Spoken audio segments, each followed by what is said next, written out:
விஜய் ஆண்டனி மிர்னாலி நடிக்கும் ரோமியோ வெற்றி நடை போடுகிறது உங்கள் அபிமான திரையரங்குகளில். தெலுங்குல ஹிட் ஆச்சு, மகேஷ் பாபு பண்ண ஒருத்தர். இந்த படம் அங்கேயே எக்ஸ்பென்சிவ் ஃபிலிம். அப்போ இருக்கிற மார்க்கெட்டை விட பட்ஜெட் பெரிய படம் பண்ணோன்னா 2 படம் பண்ணதான் ஒர்க் அவுட் ஆகும் அப்படின்னு அந்த மாதிரி. ரீமேக் தான் நினச்சோம், ஆனால் அதோட ஒரிஜினலோட இது நிறைய செலவாயிடுச்சு. 10 படத்தில் ஒரு 2-3 படம் தான் சூப்பர் ஹிட் ஆகும். அந்த வருஷம் ரன் தூள் ரெண்டுமே என் படம் தான். எனக்கு உதயம் தேட்டர் ஓனர் சொன்னார், அந்த படமே ஓடலை, அப்படி என்ன பண்ணலாம் டைமில் 2 படமே சூப்பர் ஹிட் ஆச்சு. இது ஒரு என்டர்டெயின்மெண்ட் மட்டும் இல்லாமல் through cinema I want to tell something for the people. பொழுதுபோக்கு மட்டும் இல்லாமல் இதில் மெசேஜ் சொல்லணுன்ட்டு அந்த மாதிரி எனக்கு படங்கள் அமைஞ்சு. இந்தியனும் சரி, வைஜெயந்த் ஐபிஎஸும் சரி. கிராஃபிக்ஸ் இந்தியாவில் இருக்குன்னா நாங்கள் தான் இந்தியனில் நிறைய படத்தில் கிராஃபிக்ஸ் ஹாங்காங்கில் பண்ணோம். இங்கே நிறைய க்ரூ டெவலப் பண்ணோம். இப்போ அந்த டீம் தான் இப்போ பாகுபலி இந்த மாதிரி படங்கள் எல்லாம் பண்ணுறாங்க. நார்த் இந்தியா மொத்தம் டால்பி, சவுத் இந்தியா மொத்தம் DTS because of my films. இது வரைக்கும் நீங்கள் கேட்ட டைரக்டர்ஸ்லேயே தி பெஸ்ட் நரேட்டர்னு யாரை சார் சொல்லுவீங்க? எஜே சூர்யா பயங்கரமாக ஆக்டிங் பண்ணி படத்தை அப்படியே சொல்லிடுவார். சொன்னதை விட பயங்கரமாக விஷுவல் சங்கர் சார் பண்ணார்.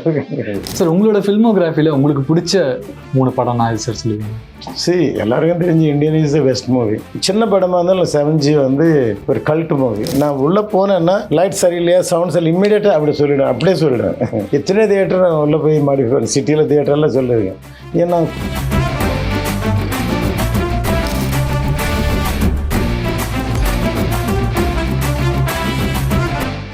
வணக்கம் சார். வணக்கம். அண்ட் இன்னைக்கு உங்கள் ரூம்குள்ளே வந்ததுக்கு அப்புறமா இந்த அவார்ட்ஸ் வெளியே வரும்போது வந்து பார்த்த போஸ்டர்ஸ், அங்கே இருக்க ஷீல்ட்ஸ் எல்லாம் பார்க்கும்போது படங்களாக தெரியல சார், என்னோட சைல்டுஹுட் என் கண்ணு முன்னாடி வந்து போச்சு. சின்ன வயசில் நான் பார்த்து ரசித்து வளர்ந்த படங்கள் எல்லாமே அப்படியே கண்ணாடி. எனக்கு பின்னாடி தூள் இருக்குது, இந்தியன் இருக்குது, அகாடமி அவார்ட்ஸோட சர்டிஃபிகேட்லேருந்து ஒரு பெஸ்ட் மூமெண்ட்டாக ஹாப்பியாக ஃபீல் பண்ணேன் சார். ரொம்ப ரொம்ப நன்றி எங்களோட சைல்டுஹுட்டை ரொம்ப நல்லா மாற்றினதுக்கு. Thank you. And talking about Ghilli sir, 20 வருஷத்துக்கு அப்புறம் 2004 ரிலீஸ் ஆன ஒரு படம் 2024 20 வருஷத்துக்கு அப்புறம் ரீரிலீஸ் ஆகுது. ஆஸ் அ ப்ரொடியூசராக ஆஃப்டர் லாங் டைம் அது உங்களுக்கு எப்படி சார் கனெக்ட் ஆகிருக்கு அந்த படம்? எப்படி ஃபீல் பண்ணுறீங்க? இல்லை, எனக்கு நான் பண்ண தமிழில் நிறைய படம் ஹிட்டாக இருக்குது. அதில் விஜய் சாரோட 3 படம் பண்ணேன். குஷி, கில்லி, சிவகாசி. 3மே சூப்பர் ஹிட் ஃபிலிம்ஸ், எல்லாருக்கும் தெரியும். பட் அதில் வந்து கில்லி வந்து விஜய்க்கு மிகப்பெரிய ஹிட்டு, மாஸ் பிக்சரு, ரொம்ப ஸ்பீடான படம், சென்சேஷனல் ஹிட்டான படம்.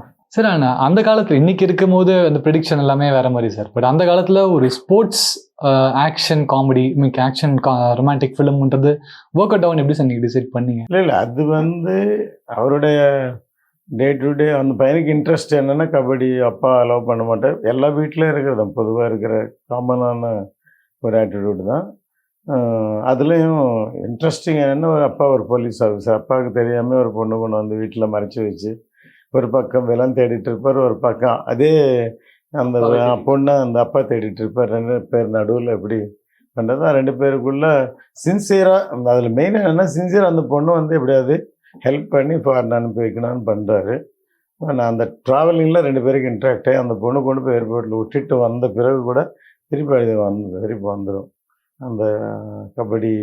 அது ரொம்ப இன்ட்ரெஸ்டிங்காக ஒர்க் அவுட் ஆச்சு. அந்த படம் ஃபுல்லாக மியூசிக், மாஸ் சாங்ஸ் எல்லாமே. சார் உங்களுக்கு அந்த கதையோட நரேஷன் கேட்கும்போது உங்களுக்கு ரொம்ப பிடிச்ச விஷயம் என்ன சார்? இல்லை, actually it is a remake film. தெலுங்குல ஹிட் ஆச்சு, மகேஷ் பாபு பண்ண ஒருத்தர். இந்த படம் அங்கேயே எக்ஸ்பென்சிவ் ஃபிலிம். அப்போது இருக்கிற மார்க்கெட்டை விட பட்ஜெட் பெரிய படம் பண்ணோன்னா 2 படம் பண்ணதான் ஒர்க் அவுட் ஆகும் அப்படின்னு அந்த மாதிரி. ரீமேக் தான் நினச்சோம், ஆனால் அதோட ஒரிஜினலோட இது நிறைய செலவாயிடுச்சு. சார் ஒன்ஸு நம்ம டச் பண்ணால் அது நல்ல வர வரைக்கும் பண்ணி தான் ஆகணும். ஸோ அதனால இன்றைக்கும் கில்லின்னு பேசுகிறாங்க. சார் இப்போது கில்லி ரீரிலீஸ்ன்றப்போ இவர் கோபிநாத் சார் வச்சு பேசியிருந்தோம் சார் ரீசெண்டாக. அவர் சொல்லும்போதுனா ஒர்க்கிங் பற்றி பேசும்போது சொன்னார், அண்டர் வாட்டர் ஷாட்ஸ்லாம் எடுக்கும்போது ரிப்கேஜ்லாம் உடையிற அளவுக்கு இன்வால்வ்மெண்ட் பண்ணிட்டு அந்த மாதிரி கதைகள் எனக்கு எதாவது இருந்தால் சொல்லுங்கள் சார். அது என்ன சின்ன டைமிங் மிஸ்.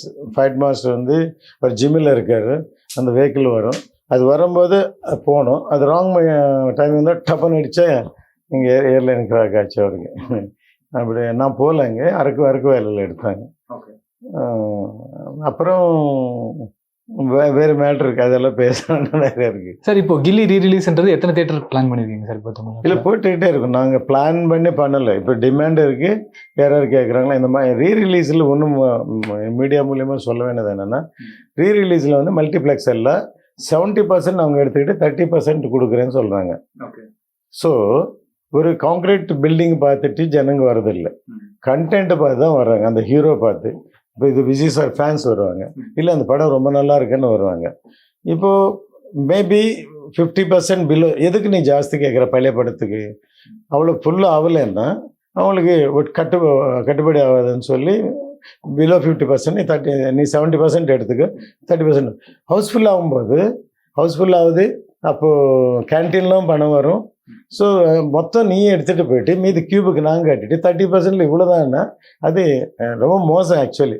அதாவது படங்கள் நல்லா போகுது, அட்லீஸ்ட் ஃபுல்லாச்சுன்னா உங்களுக்கு 50-50 தரும். 80%னா இங்கே 45% தரும், 75%னா 40 தரும். 50% ஆகும்போது உங்களுக்கு 30% தரோம் அப்படின்னா ஓகே. ஃபுல்லானாலும் நாங்கள் மொத்தமாக நான் இப்போ தெலுங்கில் குஷியை ரிலீஸ் பண்ணேன். அப்போ தான் யோசித்தேன் நான், கியூபு நெகட்டிவ்லேருந்து இப்போ டிஜிட்டல் பண்ணி ஃபஸ்ட் டைம் ரிலீஸ் பண்ணுறேன். அவங்களும் பர் வீக் இப்படியும் சார்ஜ் பண்ணுறாங்க. ஒரு காம்ப்ளெக்ஸில் போட்டு மொத்தமாக இன்னும் 25,000 இப்படியும் பே பண்ணோன்ட்டு. சம் காம்ப்ளெக்ஸில் ஒரு ஷோ ஒரு 2-3 ஸ்க்ரீனில் கொடுப்பாங்க. அப்போ வர படம் பார்த்தாக்க சப்போஸ் ஒரு ஏரியாவில் 2 crores 8 lakhs கலெக்ட் பண்ணியிருக்கணும். ஷேர் சைனாவில் அப்படி இருக்கும். அப்படி பார்த்தா இவங்க தியேட்டருக்கு ரெண்ட்டு பர்சன்டேஜ், கியூபுக்கு இந்த காசு பார்க்க பீனட்ஸ் மாதிரி ஒரு படம் ஹிட் ஆனாலும் அதுதான் இப்போ நாங்கள் ஃபைட் பண்ணிகிட்ருக்கோம். அதனால தான் முதல்ல நேற்று முந்தானது பார்த்தா காம்ப்ளெக்ஸ் எல்லாம் போடலை. இப்போ பேசி கொஞ்சம் வச்சு பண்ணிகிட்ருக்கு. இன்னும் போக போக மாடிஃபை பண்ணணும். இப்போது 40%க்கு வந்திருக்காங்க. எல்லாம் 50% ஹவுஸ்ஃபுல்லாக வந்து 50% புது படத்துக்கு எல்லாம் ஒன்று தானே, உனக்கு ரெவென்யூ தானே முக்கியம். சார் அண்ட் சேஞ்சஸ் பற்றி பேசணும் சார். ஏன்னா இப்போ கில்லியில் வந்து ரீரிலீஸிங் போது ஒரு சில படங்கள் வந்து அப்படியே ரிலீஸ் ஆகிறது இல்லை, கொஞ்சம் எடிட் பண்ணுறாங்க, அதை மாற்றுறாங்க சீன்ஸ் வைஸ். கில்லி எந்த அளவுக்கு சார் அப்படியே வரும்? இல்லை ஒன்ஸ் சென்சார்டு ஃபிலிம் அப்படின்னா மாற்றுறது இல்லை. ஒன்றுன்னா சார் ஒவ்வொருத்தர் ஸ்டைல். என்னையே டிஸ்கஸ் பண்ணாங்க. என்னன்னா சார் நிறைய வாட்டி டிவியில் போட்டாங்க, நிறைய வாட்டியில் மொபைலில் பார்த்தாங்க, அப்படி ஒன்றும் எவ்வளோ ஹிட் ஆனாலும் இப்போ பார்க்க முடியும். எனக்கு தெரியும் அது எப்படி கொண்டு போகணும், எப்படி பார்க்க வைக்கணும், எப்படி தியேட்டரில் பார்க்கணும்னு எனக்கு தெரியும். இப்போ சொல்லுங்கள், பயங்கரமாக க்ரேஸாக இருக்குது, ஃபுல்லாகுது அப்படின்ட்டு. சார் இது என் குழந்தை நான் ரசித்து இது எப்படி ரீச் பண்ணான்னு எனக்கு தெரியும். மேபி கில்லி ரிலீஸ் ஆகும்போது உங்கள் வயசு எவ்வளோ இருக்கும்? 10-12 வயசு சார் எனக்கு. அப்போ உங்களுக்கு தியேட்டர் சின்ன வயசில் இன்னும் 6, 7, 8 நாளுக்கு பார்த்தது கூட ஞாபகம் இருக்காது. மேபி சில பேர் இருக்கும். இப்போ பார்க்கும்போது ஃப்ரெண்ட்ஸோடு போய் என்ஜாய் பண்ண தியேட்டர்லன்னு இருக்கும்ல. நீங்கள் டிவியில் பார்த்தாலும் ஃபோனில் பார்த்தாலும் இங்கே தியேட்டர் எக்ஸ்பீரியன்ஸ் இருக்காது இல்லை. ஏன்னா அந்த மாதிரி தான் குஷியில் கேட்டாங்க என்ன பசங்க. சார் ரொம்ப தேங்க்ஸ் சார். அப்போ 5 வயசு இருக்கும், இப்போ 20 வருஷம் கழிச்சு பண்ண 25 வயசுல வந்து எங்களுக்கு தியேட்டர் எக்ஸ்பீரியன்ஸ் கொடுத்தீங்க, சூப்பர் சார் அப்படின்னு அப்ரிஷியேட் பண்ணாங்க. ஸோ அது எனக்கு இன்னொரு புதிய எக்ஸ்பீரியன்ஸ் இருந்தது. இந்த குஷி தெலுங்கில் வந்து டைரக்ட் ஹிந்தி சாங் வச்சோம். டைரக்ட், நோ காப்பியில், ஒரிஜினல் டியூனில். இந்த சாங் வரும்போது தியேட்டரில் பிரசாத் ஐமேக்ஸில் எல்லாம் செல்ஃபோன் ஆன் ஆச்சு. என்னடான்னு பார்த்தா அப்படியே லைட் எரியுது. என்னன்னு பார்த்தா எல்லாம் ஃபோனில் லிரிக்ஸ் இருக்குது, ஆல்ரெடி ரிலீஸ் ஆன பாடு. தியேட்டர் பாடுறாங்க, மேரா ஜஹான் பாடுறாங்க. எனக்கு ஒரு சிரிப்பாக இருந்து ஒரு புதிய எக்ஸ்பீரியன்ஸ் கிடச்சிது. ஸோ அதனால் வந்து சக்ஸஸ் ஃபிலிம் வந்து எனக்குமே சக்ஸஸ் தான். ஆனால் கில்லி ரிலீஸ் ஆனப்போ சார் 2004 நான் தேட்டரில் தான் பார்த்தேன். அதனால ஞாபகம் இருக்கு. ஆனால் எந்த தேட்டரில் பார்த்தேன், என்ன எக்ஸ்பீரியன்ஸ், யார் கூட பார்த்தேன், கை தட்டினா கத்துனா எதுவுமே எனக்கு தெரியாது. ஞாபகம் இல்லை. இப்போ அது திரும்ப நீங்கள் கொண்டு வரீங்க போது நீங்கள் சொன்ன மாதிரி நாளைக்கு பாருங்களேன், எத்தனை பேர் அப்போ சின்ன வயசில் பார்த்து ஞாபகம் இல்லாதவங்க பார்ப்பாங்க. சில பேர் நல்ல பயங்கர கொஞ்சம் வச்சது மூலம் அப்போ பார்த்தோம், நான் ஃப்ரெண்ட்ஸோடு போயிருந்தேன், இப்போ பார்ப்போம் அப்படின்னு பார்ப்பாங்க. ஆனஸ்ட்லி ஒரு 2 நாளைக்கு முன்னாடி கூட கில்லி ஓடிடியில் இருக்குது சார். ஓடிடியில் நான் 2 நாளைக்கு முன்னாடி பார்த்தேன். பார்த்துட்டு என்னன்னா ரீகலெக்ட் பண்ணுறேன், எங்கேயாவது ஞாபகம் இருக்கு எனக்கு, தேட்டரில் பார்த்து ஞாபகங்கள் இருக்கான்னு. இல்லை வீட்டில் நீங்கள் இல்லை பார்த்தா நீங்கள் ஒண்டியே உட்காந்து படம் பார்த்து கை தட்ட முடியாது இல்லை. ஃபண்ட்ஸ் அதுக்கு தான் தியேட்டர். ஒரு காலத்தில் டெக்னாலஜி டூரிங் டாக்கிஸ் வெரி பூர் ப்ரொஜெக்ஷன். அந்த ப்ரொஜெக்ஷன்ஸ் இருக்கும்போது அந்த டைமில் சிடி பைரசி வரும், சிடி டிவிடி வரும்போது ஒரு சின்ன இது வச்சுட்டு பேரலல் மாதிரி வச்சுட்டு பார்த்தா அங்கே தியேட்டரோடு இங்கே குவாலிட்டியாக இருக்குது. அப்போது சினிமா பைரசினால் அழிஞ்சிற டைமில் டிடிஎஸ் வந்தது. அப்போது அந்த ஆம்பியன்ஸ் அந்த சவுண்டோட தியேட்டரில் போய் பார்த்தா என்ஜாய் பண்ணும்போது ஓரளவுக்கு மறுபடியும் சினிமா சேவ் ஆச்சு. எனக்கு அமெரிக்காவிலேருந்து டிடிஎஸ்காரங்க இங்கே வந்தாங்க. ஆக்சுவல் சங்கர் சார் நாங்கள் ஃபஸ்ட்டு ஆபாவனன் வந்து கருப்புரோஜன் பண்ணார். அந்த படம் பெருசாக போகல, அந்த டிடிஎஸ் பண்ணாங்க, அது இல்லை. பட் இந்தியனால தான் சவுத் இந்தியா ஃபுல்லாக கேரளா, ஆந்திரா, தமிழ்நாடு எல்லா இடத்துலையும் பயங்கர ஹிட் ஆனதுனால டிடிஎஸ் சவுண்ட் சிஸ்டமில் பார்க்கும்போது ஒரு வைப்ரேஷன் இருந்தது. ஆந்திராவில் வந்து வைசாக்கில் ஒரு தியேட்டர் இருந்துச்சு, ஜெகதாம்பான்ட்டு. ஹைதராபாத்தில் ஒரு தியேட்டர் இருந்தது. டிடிஎஸ் இவ்வளோ பண்ணி, பட் அதுக்காக 2 7 நைட்டு பண்ணி, ஏன்னா இது ஒரே நைட்டில் பண்ணலாம், பட் மேஜர் 3 தான் ரிலீஸ் ஆகுது. அப்புறம் சப்போஸ் சரியில்லைன்னு பண்ணேன். அதுக்கப்புறம் அடுத்த படங்கள் வரும்போது என்ன ஒன்றா டிடிஎஸ் வரும்போது ஃபிலிமில் இப்போ ஃபிலிமில் ஹோல்ஸ் இருக்குல்ல சைடில், அங்கே வந்து சவுண்ட் ட்ராக் கோடு கருப்பாக இருக்கும். அந்த இருக்கிற இடம் வந்து ஒயிட்டாக நல்லா க்ளீனாக இருக்கணும், அப்போ தான் சவுண்ட் கிளியராக வரும். இப்போது ஜென்ரலாக இப்போது டிடிஎஸ் வரும்போது டைம் கோடு வரும். டைம் கோடு வரும்போது இந்த ட்ராக் மாறும். அப்போ ப்ரொஜெக்டில் என்ன ஆகும்னா ஒரு லேம்ப் லைட் அது மேலே, இது எல்லாருக்கும் டைரக்டர்ஸ்க்கே தெரியாது. லேம்பு கரெக்டாக அது ஹீட்டில் தான் சவுண்டு வந்து கரெக்டாக வரும். டைம் கோடு மாறும்போது அது சவுண்டு வந்து லேம்ப் பொசிஷன் கரெக்டாக இருக்காது. இப்போ நான் போய் எல்லாருக்கும் சீட் எழுதி கொடுத்து லேம்ப் பொசிஷன் மாற்றுங்க, ஒவ்வொரு நான் உள்ளே போனேன்னா லைட் சரியில்லையா, சவுண்ட் சரி, இம்மிடியேட்டாக அப்படியே சொல்லிவிடுவேன். எத்தனை தியேட்டர் நான் உள்ளே போய் மாடிஃபை பண்ணேன், சிட்டியில் தியேட்டரில் சொல்லியிருக்கேன். ஏன் நான் குஷி சைமல்டேனியஸ் எங்கள் தெலுங்கு ஏன் பண்ணேன். சுபம் தியேட்டரில் பார்த்தா ரிலீஸ் பண்ணேன். எல்லாம் சவுண்ட் சரௌண்டிங்கள் நல்லா இருக்குது, டைலாக் ரொம்ப லோவில் கேட்குது. டைலாக் கேட்கும்போது அவங்க என்ன பண்ண சவுண்ட் இன்க்ரீஸ் பண்ணால் இதெல்லாம் மூவ் நேரம் டைலாக். அப்போ சென்டர் ட்ராக்கில் தான் டைலாக் இருக்கும். இன்ஜினியர் வர சொல்லி அந்த சென்டர் ட்ராக் மட்டும் அட்ஜஸ்ட் பண்ணால் அப்போது கரெக்டாக இருக்கும். அதை தாரகராம தியேட்டரில் ரிலீஸ் பண்ணது இந்தியன் டைமில் பாரதியடி. அப்போ இன்ஜினியர் கொண்டு வந்து செக் பண்ணேன். பார்த்தாக்க சரௌண்டிங்கில் எலியெல்லாம் வயிறெல்லாம் கடிச்சிருக்கு. இந்த மாதிரி நிறைய எக்ஸ்பீரியன்ஸ் இருக்குது எனக்கு. அந்த பாம்பேயில் மெட்ரோ தியேட்டர்னு இருக்குது, அது மாதிரி நான் அந்த எக்ஸ்பீரியன்ஸ் லைஃப்பில் பார்க்குறேன். அந்த ப்ரொஜெக்டர் இப்படி இருக்கும் த்ரோ, அங்கேயும் பார்க்கும்போது கலர்ஸ் எல்லாம் பர்ஃபெக்டாக இருக்குது. கீழே வந்து பார்த்தா அப்படியே வெளிச்சு போகிற மாதிரி இருக்குது. பயந்துட்டு மறுபடியும் ஓடி போய் மேலே பார்த்து மேலே அந்த தியேட்டரில் அமைப்பு அப்படி இருக்குது. அந்த பொசிஷனில் பார்க்கும்போது கலர்ஸ் கரெக்டாக இருக்குது. பழைய தியேட்டர் அது. அந்த கீழே வந்து பார்க்கும்போது வேறு மாதிரி இருக்குது. Sir, and as a producer அவங்கள்ட்ட இந்த கேள்வி முன்னைக்குன்னு நினைக்கிறேன் சார். நம்ம படத்துக்கு ஸ்டார்ட் பண்ணும்போது இருந்த பட்ஜெட் அண்ட் எவ்வளோ வந்த ப்ராஃபிட்ன்றது பற்றி சார். நான் இது வரைக்கும் எந்த படமே இவ்வளோ தான் பட்ஜெட்டான்னு ஸ்டில் இது வந்து யாருமே அப்படி இருக்க மாட்டாங்க. நான் அப்படி பண்ணால் இந்த மாதிரி படங்கள் இந்தியன் மாதிரி இந்த மாதிரி படங்கள் பண்ணியிருக்க முடியாது. அது நல்லா வர வரைக்கும் பண்ணிகிட்ருப்பேன். டார்கெட் பண்ணி படம் ரிலீஸ் பண்ணுறது தான் என்னுடைய ஸ்டைலில். எவ்வளோ சார் நம்பர்ஸாக சொல்ல முடியுமா சார்? நம்பர்ஸ் எல்லாம் எப்போவுமே நான் ரியலாகவே நான் கேல்குலேட் பண்ணதே கிடையாது. இதுக்கெல்லாம் இந்தியனுக்கும் சரி படம் பண்ணுறோம், அப்புறம் படம் டார்கெட் பண்ணி ரிலீஸ் பண்ணுறோம். ரிலீஸ் ஆச்சுன்னா என்ன பண்ணால் எல்லாருக்கும் வேலை கிடைக்கும், எல்லா டிஸ்ட்ரிபியூட்டர் எக்ஸிபியூட்டர் எல்லாருக்குமே. எனக்கு தெரிஞ்சு ஒரு வருஷத்தில் ஜென்ரலாக ஒரு 10 படத்தில் ஒரு 2-3 படம் தான் சூப்பர் ஹிட் ஆகும். அந்த வருஷம் ரன் தூள் 2மே என் படம் தான்.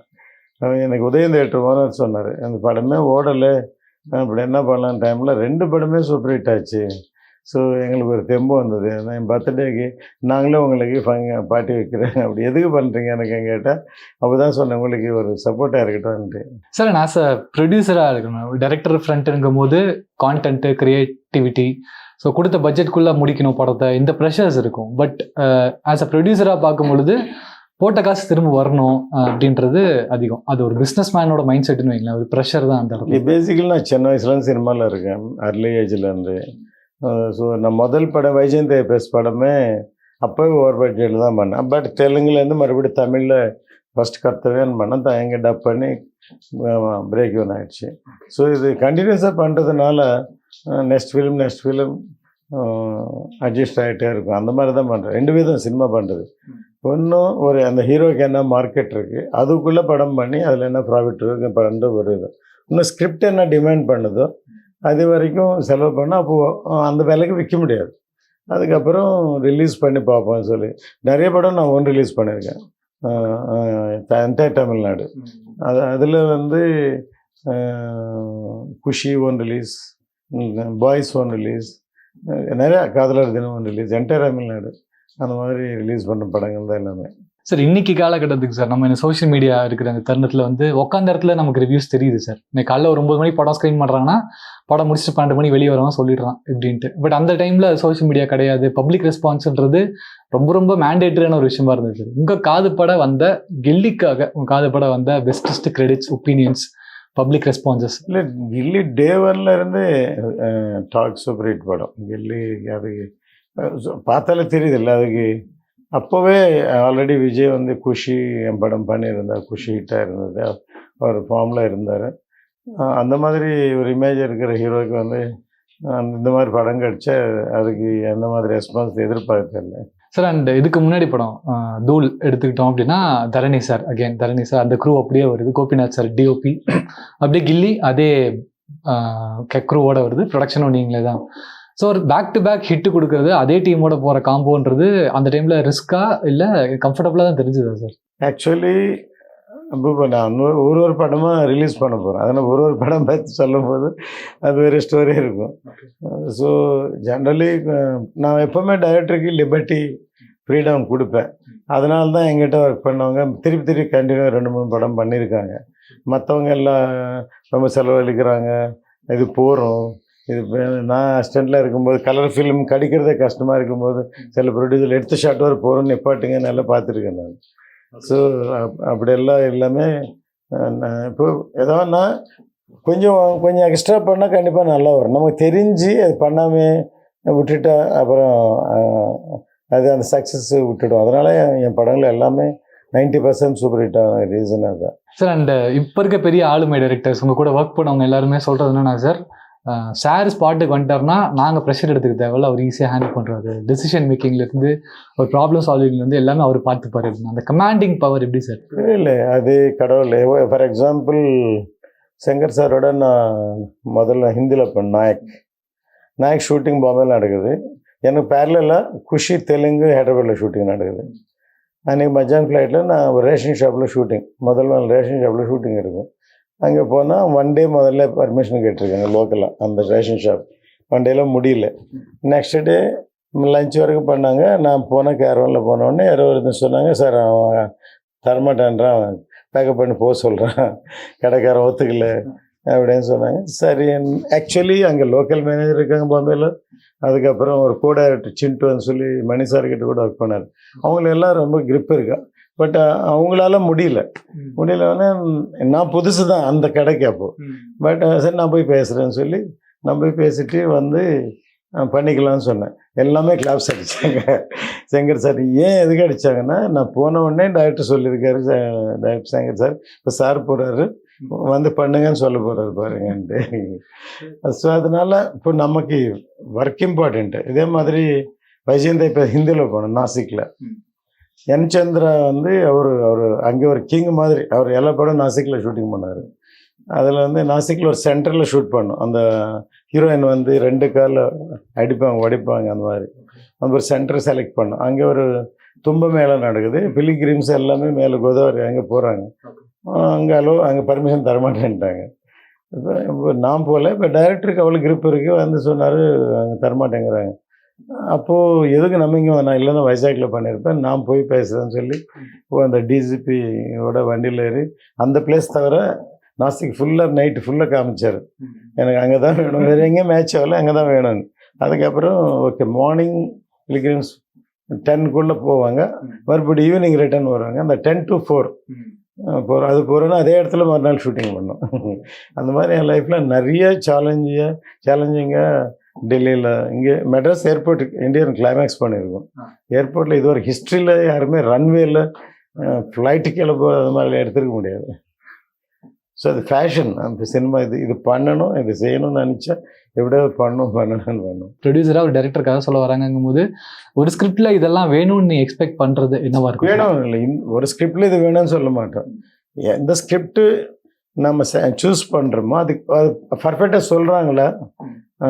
மெயின் வந்து நேரேஷன் தான் இம்பார்ட்டண்ட்டு. அது கரெக்டாக இருக்கா அப்படின்னு நீங்கள் சொல்கிறதுல நம்மளோட எக்ஸ்பீரியன்ஸில் புரிஞ்சுப்போம். 90% 10% மேபி ரேராக மிஸ் ஆகலாம். பட் 90% எக்ஸ்பீரியன்ஸில் இது எப்படி இருக்கும் பண்ணுவாங்களே. ஏன்னா நம்ம டிசைட் பண்ண தானே பல கோடி இன்வெஸ்ட் பண்ணி திருப்பி படம் பண்ணுறோம். பண்ண பிறகு நல்லா இருக்கு நல்லா இல்லைன்னு யார் வேணாலும் சொல்ல முடியும். இது நல்லா இருக்கும்னு நினச்சி செலவு பண்ணி படம் எடுக்கணும்ல. விஜய் சார் கூட நீங்கள் கேரி பண்ண அந்த பாண்ட் அவரை பற்றி ஏதாவது? இல்லை, சுக்ரன் வந்து அவங்க ஃபாதர் டைரக்டர். அவர் வந்து என்கிட்ட வந்தார், வந்து உங்கள் பையன் பண்ணணும், சரி அவர் டைரக்ஷனில் பையன் பண்ணுறோன்னா விஜய் அதில் நடிக்கிறாரு. நான் ஓகே எங்கள் பையன்கிட்ட கேட்குறேன் சார்ன்னு சொல்லி விஜய் பண்ணுறாருன்னு சொல்லி ஓகேன்னு ஒத்துக்கிட்டோம். வேறு அதுக்கப்புறம் ஒரு நாள் திடீர்னு கூப்பிட்டு சார் விஜய் பண்ணல அப்படி நான் கூப்பிட்டு வேற இன்னொரு ஆர்டிஸ்ட் பேர் சொன்னார். நான் சொன்னேன், இப்போ என் பையன் பண்ணுவானோ இல்லையோ, நான் அவர் ரெகுலராக விஜய் இந்த படம் பண்ணிகிட்டு இருக்கேன். அப்புறம் நான் பேசலாம் சார் விஜய்கிட்ட. நீங்கள் பேசுங்கன்ட்டு அதுக்காக மதுரை ஷூட்டிங் நடந்துகிட்டு இருந்தது. அவர்கிட்ட போய் அவருக்கு ஒன்றும் பண்ணதுனால நஷ்டம் இல்லை. இல்லை சார் உங்களுக்கு ஓகே நான் பண்ணுறேன், பட் உங்கள் சன்னு இருக்கார்ல அவர் வளர பையன், அவர் நல்லதுக்கு தான் யோசிச்சார், அது பரவாயில்ல உங்கள் கேரக்டர் நல்லா இருக்குல்லன்னு சொல்லி அதுக்கப்புறம் தான் பண்ணார். அந்த படம் நான் ஃபர்ஸ்ட் காப்பி வாங்கினேன், சுக்ரன். நீங்கள் ப்ரொடியூசராக மட்டும் நான் சொர்க்க விரும்பல சார், ஏன்னா டைரக்டும் பண்ணியிருக்கீங்க, லிரிக்ஸும் எழுதியிருக்கீங்க. அப்படிங்கும்போது 24 கிராஃப்டில் எந்தெந்த கிராஃப்ட்லாம் உங்களால் எக்ஸ்பெக்டேஸ் பண்ண முடியுமோ தொட்டிருக்கீங்கன்னு தாராளமாக சொல்லலாம். வெளியே வந்து பேராக டைரக்ஷன் லிரிக்ஸ் எழுதியிருக்கேன். பட் எல்லா கிராஃப்ட்லையும் இன்வால்மெண்ட் இருக்கேன். ஈவன் செட்டு படம், ஆர்ட் டிபார்ட்மெண்ட்டில் எல்லாமே. இப்போ எனக்கு எல்லாமே தெரியும். ஸோ ஈவன் சினிமாவில் பின்னாடி எல்லாம் இருக்குது, முன்னாடி இருக்குது, லைஃபெல்லாம் அதுதான் சினிமாவே தெரியும்ல. வேறு தொழில் பண்ணல, நம்ம சினிமா தான் முதல்ல இருந்து. அதை மெயின் வந்து சினிமா ரசிக்கிறோம், அதனுடைய இது தெரியும். அது எல்லாத்த விட எனக்கு இது ஒரு என்டர்டெயின்மெண்ட் மட்டும் இல்லாமல் through media, through cinema I want to tell something for the people. வெறும் பொழுதுபோக்கு மட்டும் இல்லாமல் இதில் மெசேஜ் சொல்லணுன்ட்டு அந்த மாதிரி எனக்கு படங்கள் அமைஞ்சது. இந்தியனும் சரி, வைஜெயந்த் ஐபிஎஸும் சரி. முதல்ல நான் ஒரு ப்ரொடக்ஷன் பண்ணேன், தெலுங்கு பண்ணேன், ஹிந்தி ரீமேக் பண்ணேன். நிறைய மெசேஜ் ஓரியன்ட் ஃபிலிம்ஸாக பண்ணியிருக்கோம். சினிமா பிடிச்சதுக்கான காரணம், சினிமா மேலே இப்படி ஒரு காதல் வந்ததுக்கான காரணம், ஏன் சினிமா இப்படி இவ்வளோ பிடிக்கும் உங்களுக்கு? சினிமா எந்த அளவுக்கு இம்பார்ட்டண்ட்? முதல்ல பிடிச்சிட்டு அது அப்படின்னு இல்லை, இந்த தொழிலில் என்ட்ராயிட்டோம், அது ஒழுங்காக பண்ணணும், எவ்வளோ டெடிக்கேஷனோடு பண்ணாங்கிறது தான் மெயின். ஒரு வாட்டி நான் ஒரு ஸ்டேட்மெண்ட் கொடுத்தேன் பேப்பரில். என்னென்னா, யாராக இருந்தாலும் எந்த தொழிலாக இருந்த ஒரு மனுஷன் அவன் நினச்சா நான் பணம், சப்போஸ் ஜென்ரல் ஹியூமன் பீயிங்கில் நான் எப்படியாவது பணம் சம்பாதிக்கணும்னு நினச்சி அவன் எய்ம் பண்ணி கஷ்டப்பட்டால் பணம் சம்பாதிக்க முடியும். ஆனால் நான் என்ன சாதிச்சேன்னு பார்த்தா பணம் தவிர வேறு எதுவுமே இருக்காது. பட் நான் இது கோல் பண்ணோம், இது எய்ம் பண்ண, யாரோ பிளேயரோ, கிரியேட்டரோ, சயின்டிஸ்ட்டோ, எனி ப்ரொஃபஷன், இது நான் சாதிக்கணும் அப்படின்னு எய்ம் பண்ணி அவன் அது சாதிக்கும்போது பணம் தானாக வரும் இப்படின்னு சொல்லி ஒரு ஸ்டேட்மெண்ட் கொடுத்தேன். அன்னைக்கு இன்னைக்கு அப்படின்னு பிரிக்கும் பொழுது பாசிட்டிவ்ஸ் அண்ட் நெகட்டிவ்ஸ் பற்றி பேசணும்னு நினைக்கிறேன். இல்லை, எல்லா ப்ரொஃபஷனலும் நெகட்டிவ்ஸ் பாசிட்டிவ்ஸ் ஃபஸ்ட்டு இருக்கும். ஆனால் நாங்கள் இந்த பிளாக் அண்ட் ஒயிட் படத்தில் இருந்து ஆர்வோ colour, Geva colour, Eastman colour, இப்போ டிஜிட்டல் சினிமா வரைக்கும் கண்டிப்பாக வந்துக்கிட்டே இருக்கும். பட் அப்டேட்டட் ஆகிட்டே இருக்கும். ஒரு ஸ்டேஜில் வந்து நமக்கு முன்னாடி ஜென்ரேஷன் நமக்கு ஒரு பாதை போட்டு விட்டாங்க. இப்போ நம்ம அடுத்த ஜென்ரேஷன் என்ன பண்ணோம், நான் நிறைய சினிமாவில் சாதிச்சிருக்கேன், நிறைய ப்ரூவ் பண்ணேன். ஃபார் எக்ஸாம்பிள் கிராஃபிக்ஸ் இந்தியாவில் இருக்குன்னா நாங்கள் தான் இந்தியனில் நிறைய படத்தில் கிராஃபிக்ஸு ஹாங்காங்கில் பண்ணோம். இங்கே நிறைய க்ரூ டெவலப் பண்ணோம். இப்போ அந்த டீம் தான் இப்போ பாகுபலி இந்த மாதிரி படங்களெல்லாம் பண்ணுறாங்க. இவன் சவுண்டு முதல்ல டிடிஎஸ் வந்து நார்த் இந்தியா மொத்தம் டால்பி, சவுத் இந்தியா மொத்தம் DTS because of my films, our films. அதுக்கப்புறம் அங்கே கியூப், அங்கே யூஎஃப்ஓ. டெக்னாலஜிலும் சரி, சினிமா சரி அப்டேட்டடாக இருக்கும். அண்ட் கான்டென்ட் வைஸ் எப்படி சார் பார்க்குறீங்க? Technology wise okay, content wise எப்படி பார்க்குறீங்க? அதெல்லாம் நம்ம மைண்டில் தான் இருக்கும், நமக்கு அனுபவத்தில் தான் சொன்னால் வரதில்லை. நீ இப்போது ஒரு கதை நீங்கள் சொல்கிறீங்க, அது சிம்பிளாகவும் எடுக்கலாம், லார்ஜராக எடுக்கலாம், எஸ்டாப்ளிஷ்மெண்ட் வேறு லெவலில் எடுக்கலாம். இமேஜினேஷன் தானே. இந்த சீன் சிம்பிளாகவும் முடிக்கலாம். இதுக்குள்ளே இது no limitation for making movie. ஒரே கேமராவில், கை கேமராவில் கூட எடுத்துடலாம், கட்டு எடுத்துடலாம். அப்புறம் ஒரு கேமரா ஜிம்மி வேணும், 4 கேமரா வச்சு எடுக்கலாம். அதுக்கு நோ லிமிட்டேஷன். சார் அண்ட் இது வரைக்கும் நீங்க கேட்ட டைரக்டர்ஸ்லேயே தி பெஸ்ட் நரேட்டர்னு யாரை சார் சொல்லுவீங்க? இவர் நரேட் பண்ண கதை, அவரோட கதை நரேஷன் எனக்கு பிடிக்கும். எஜே சூர்யா பயங்கரமாக ஆக்டிங் பண்ணி படத்தை அப்படியே சொல்லிடுவார். சொன்னதை விட பயங்கரமாக விஷுவல் சங்கர் சார் பண்ணார். சார் உங்களோட ஃபில்மோகிராஃபில உங்களுக்கு பிடிச்ச 3 படம் நான் இது சார் சொல்லுவீங்க ப்ரொடியூசரா? சரி, எல்லாருக்கும் தெரிஞ்சு Indian is the best movie. Okay, எனக்கு பிகினிங்கில் விஜயந்த் ஏபிஎஸ் நல்ல பேர் வாங்கி கொடுத்தது. இப்போ சின்ன படமாக இருந்தாலும் 7G வந்து ஒரு கல்ட் மூவி. இன்றைக்கும் இப்போ தெலுங்கில் ரீரிலீஸ் பண்ணாலும் பயங்கர அப்ளாஸ் இருந்தது. அப்புறம் அப்படி என் படங்கள் நான் சொல்கிறதில்ல, எல்லாருக்கும் எல்லா கமர்ஷியல் எல்லா படமும் பிடிக்கும். அதை நான் எக்ஸ்பெக்ட் பண்ணி சூப்பராக ஓடும் அப்படின்னு நினச்சி அது அட்டர்ஃப்ளாப் ஆனதே இல்லை. ஒரு வேளை 10% என்கிட்ட ஆவரேஜாக போனால் கூட எனக்கு முதல்ல தெரியும். அதை நான் எதிர்பார்த்து இல்லை, அந்த ஃபைனான்ஷியல் சுச்சுவேஷனால் ஓகேன்னு சொல்லி ஆரம்பிக்க வேண்டிய சுச்சுவேஷனில் ஆரம்பித்த மாதிரி தான் ஒரு அந்த 10% இருக்கும். தவிர நான் எதிர்பார்த்து ஓடுவேன்னு சொல்லி அது ஓடாமே இருந்ததில்லை. சார் அண்ட் உங்களோட அடுத்தடுத்த படங்கள்ல பார்க்கும்போது இப்போ வீரமல்லுன்னு சொல்லிட்டு ஒரு படம் அனௌன்ஸ் பண்ணிட்டு இருக்கீங்க. ஸோ அதை பற்றி பேசலாம். அதை பற்றி அது இப்போ ஃபினிஷிங்கில் இருக்குது. மேபி